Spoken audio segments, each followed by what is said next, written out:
Good morning, MCC Richmond. Morning, Cal.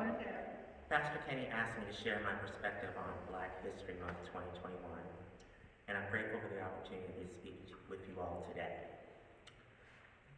I will never forget how I felt at the end of May 2020 after I watched the 9-minute video showing how Minneapolis police officer Derek Chauvin knelt on George Floyd's neck. Yep. I had seen and heard about the deaths of so many other Black people at the hands of law enforcement, including Tamir Rice, Eric Garner, Freddie Gray, Philando Castile, Botham Jean, and Breonna Taylor, just to name a few. However, George Floyd's murder struck a deep chord within my soul because his desperate cries for air went unheeded, even with dozens of witnesses observing the incident and pleading with Officer Chauvin to let him breathe. Such wanton disregard for Floyd's life and the sheer violence done against him led me to march and protest with members of the greater Richmond community against police brutality in late June of 2020. To switch gears a little bit, I spent my childhood overseas thanks to my parents' work with the State Department's Foreign Service Division.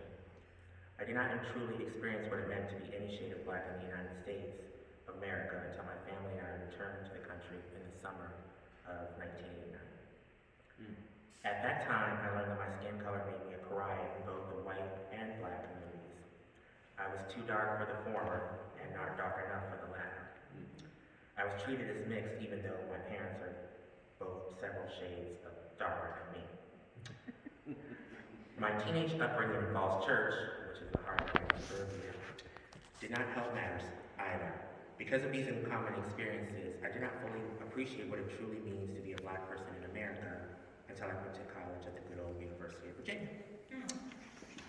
There I had opportunities to expand my mind to the effects of marginalization caused by not belonging to the majority class.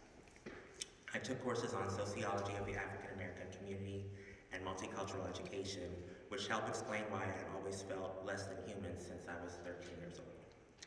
More importantly, these curriculums began nurturing within me a greater appreciation of all the understanding, resourcefulness, and resilience which belong to diverse backgrounds to which I have been afforded membership. Still, in the last 25 years, I have lived with so much fear and self-hatred related to all the negative messages that I've received from society about who and what I am. I cannot begin to count the number of times that white people have treated me as though I am invisible, irrelevant, and worse still, a possible criminal based simply on how I look, especially when I make certain fashion choices. However, more recent events have led me to hold this Black History Month in much higher regard than I have previous ones. The January 6, 2021 insurrection at the United States Capitol demonstrated to all the world how much more value is placed on white lives than those of Black people. Instead of using rubber bullets, tear gas, and batons against these seditious rebels, law enforcement allowed them into the building to disrespect and to undermine the heart of our representative democracy. In my 44 years on this earth, I have never seen a clearer picture of why it is so critical to celebrate Black lives not just in February, but all year round. All right.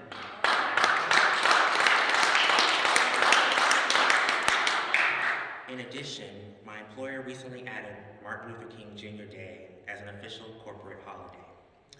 God also blessed me with the opportunity to participate in our organization's Black Diversity Inclusion Group in celebration of his life on Friday, January 15th, 2021, his actual birthday.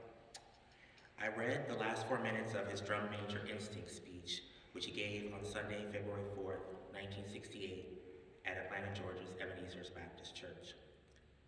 This group is also sharing information about Black people throughout history this month as a means of educating our entire company, as well as ourselves, about the wealth of contributions made by communities of African descent.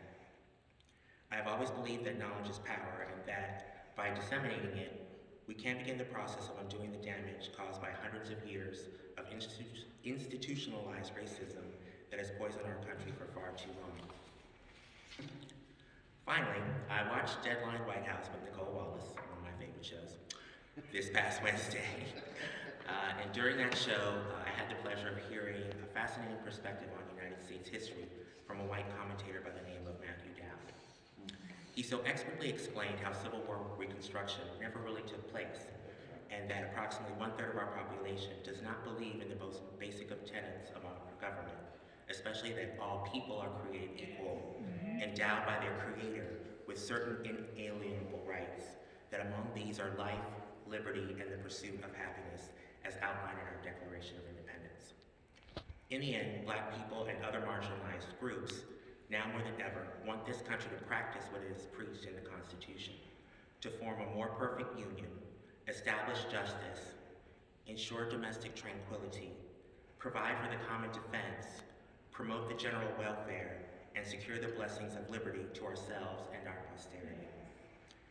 Integration of Black history into the tableau of our country's overall existence must take place, and it is far beyond overdue. I want to thank Pastor Kenny and MCC Richmond for presenting me with this honor to share my testimonial, and may God bless and keep